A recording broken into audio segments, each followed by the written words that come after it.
D A plus 2d और so on, ठीक है ना, यही है। तो अब यहाँ पर जो फर्स्ट टर्म आता है, ये फर्स्ट पहला पद, ये ए, ये क्या कहलाता है इसका पहला पद, पहला पद। और जो यहाँ पे ये जो डी है, ये डी क्या कहलाता है इसका, ये डी आप जो नियत पद इसमें जोड़ते हुए जाते हैं, ये क्या कहलाता है इसका सारवंतर।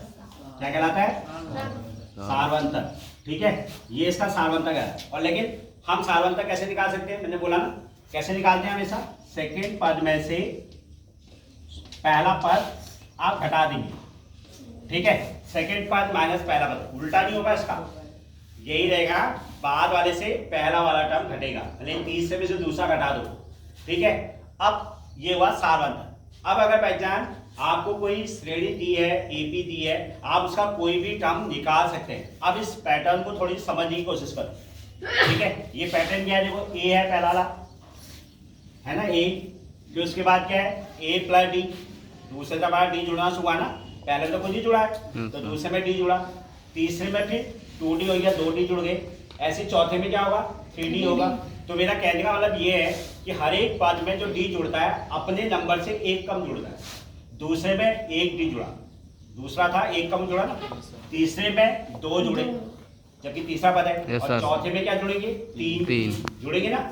ऐसे ही जब हम इसका nth पद निकालते हैं, nth पद, ठीक है, ये nth पद में क्या होगा, nth में अपने से एक कम डी जोड़ेगा, ठीक है, a में, तो हमारा nth पद हुआ a plus n-1 into D.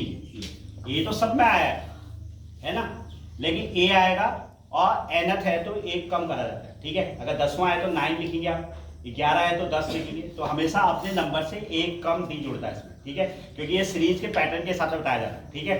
तो इसका जो nth पद है a plus n-1 into D, ठीक है, तो ये इसका nth पद बना। ये nth पद को शॉर्ट में लिखते हैं an, और ये फॉर्मूला बन गया है a plus n-1 into D, ठीक है। अब इसके आधार पर अगर आपको कोई श्रेणी दी है, एपी दी है, आपको उसका पहला पद पता है, ए पता है, डी पता है, तो अब आप इस फॉर्मूले से कोई भी पद निकाल सकते हैं, ठीक है। 10वां, 100वां, 1000वां, कोई भी पद निकाल सकते हैं ना। 10वां, 1000वां क्या हुआ n, ठीक, और ए और डी आपको सीरीज निकल जाएगी, तो आप इससे कोई भी पद निकाल सकते हैं। तो इसको क्या बोला जाता है, जनरल पद बोला जाता है। क्या बोला जाता है, जनरल पद, इंग्लिश में बोलते हैं जनरल पद, ठीक है। और वैसे क्या हुआ, क्या बोलते हैं हिंदी में, सामान्य, सामान्य नहीं हुआ से होता है व्यापक पद। क्या बोलाता है, व्यापक पद, ठीक है। और इंग्लिश में बुलाता है इसको जनरल टर्म। क्या बुलाता है, जनरल। अगर आपको किस, ये जनरल टर्म इसलिए बुलाता है कि कभी अगर सपोज करो आपको an दे दिया, सपोज आपको an की वैल्यू दे दी, मुझे उसका जनरल पद दे दिया, ठीक है, तो जनरल पद उस श्रेणी का क्या होता है, लीडिंग टर्म कहलाता है। लीडिंग टर्म क्या होता है, जैसे घर में बाप मुखिया होता है ना, तो वैसे ही ये क्या होता है, इस सीरीज का लीडर होता है। अगर आपको ये पद पता है जनरल पद, तो इससे आप पूरी श्रेणी लिख सकते हैं। जैसे कहने का मतलब, अगर एग्जाम्पल उदाहरण के लिए अगर मैं ये बता दूं कि an की वैल्यू 5n है, 5n प्लस 2 है, सब ये हमारा जनरल पद है। अब इससे आपसे कहा जाए श्रेणी लिखो, क्या श्रेणी बनेगी, तो आप कहेंगे कोई भी श्रेणी बना सकते हैं। इससे हम क्या करेंगे, a1 निकालेंगे। श्रेणी बनाने के लिए आपको पद चाहिए ना, n की जगह हमने क्या रख दिया 1, तो 5 गुणा a प्लस 2, तो यानी कितना आ गया 5 प्लस 2, कितना आ गया पहला पद 7। अब हमें क्या चाहिए, a2 चाहिए, तो हम n की जगह क्या रखेंगे 2, तो ये हो गया 5 गुणा 2 प्लस 2, तो कितना आ गया 10 प्लस 2, कितना आ गया 12। ऐसे a3 निकालेंगे, 5 गुणा 3 प्लस 2, हम केवल n की जगह वैल्यू बदल रहे हैं यहाँ, ठीक, और ये n की जगह रख दिया आपने 3, ठीक, तो इससे कितना आ गया 15 प्लस 2 बराबर आ गया 17।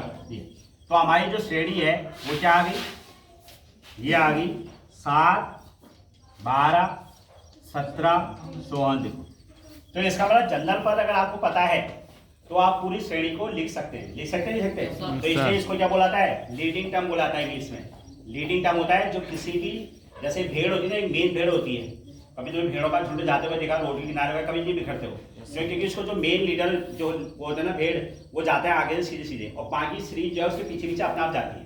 जाती जाती अगर वो खाई में कूद गए तो पीछे वाले बिना किसी के खाई में कूद जाएंगे, क्योंकि भेड़ चाल कहते हैं ना, भेड़ चाल इसीलिए बोला था कि कभी आपने रोडों में देखा होगा जो भेड़े ले जाते हैं वो आगे आगे खाली डंडे के साथ जाता है, उसके पीछे पूरी भेड़ चाल जाती है, वो कभी भी नहीं बिगड़ती है, भले कितना भीड़ हो, कितना हल्ला हो, कितनी बारिश हो, कभी भी नहीं बिगड़ते।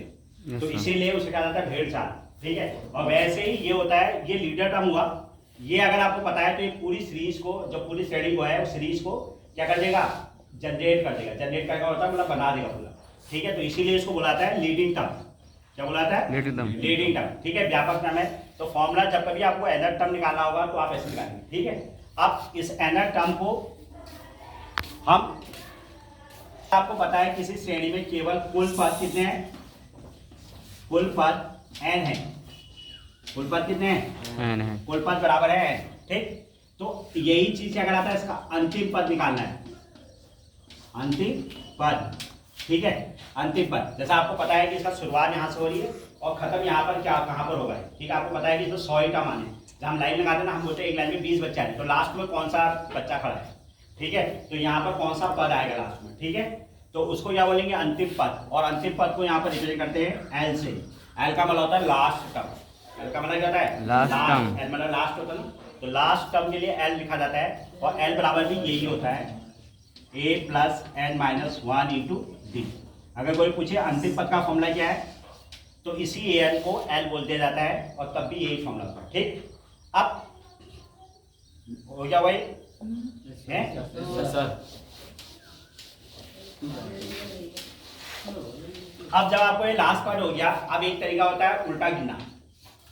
यदि श्रेणी जो है आपकी ये हो जाए A plus D and dash dash dash, और लास्ट पर आपको दे दिया एल, लास्ट पर क्या दिया जाए एल, और आपसे कहा जाए अंतिम से गिनती शुरू करनी। एक होता है शुरुआत स्टार्टिंग से गिनती गिनते हैं और एक हम अंत से गिनते हैं।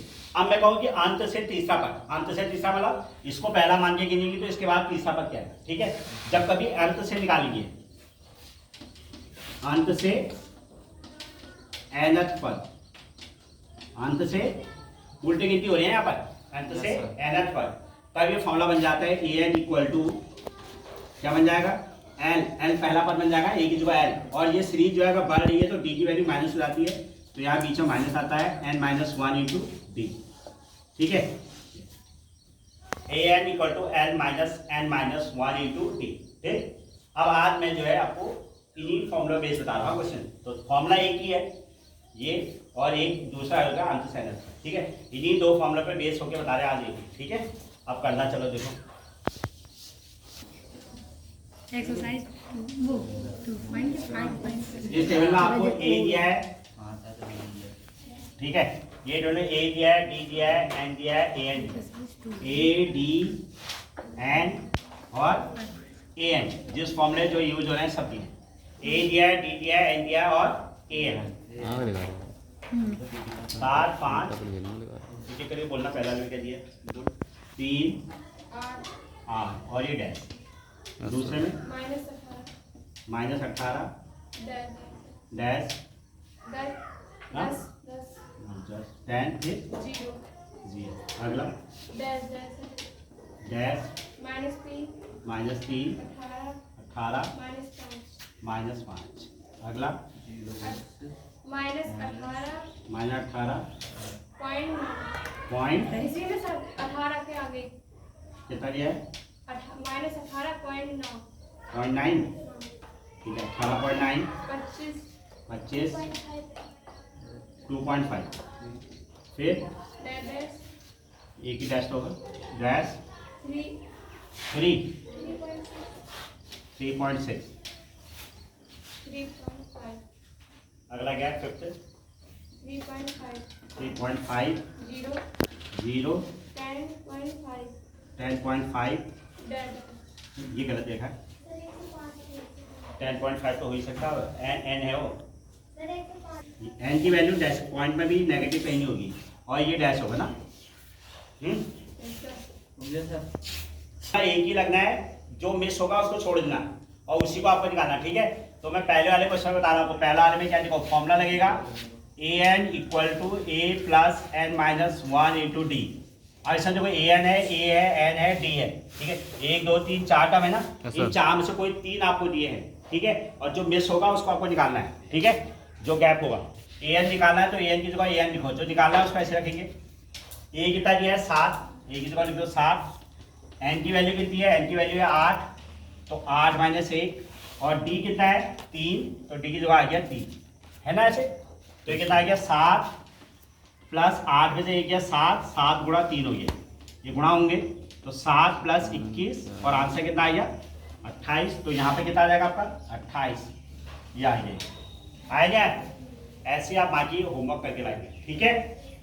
यही फॉर्मूला लगाना है, केवल 4 में से 3 टर्म आपको दिए, एक आपको जो मिस होगा उसी को करना है, ठीक है। ट्राई करिए लेकिन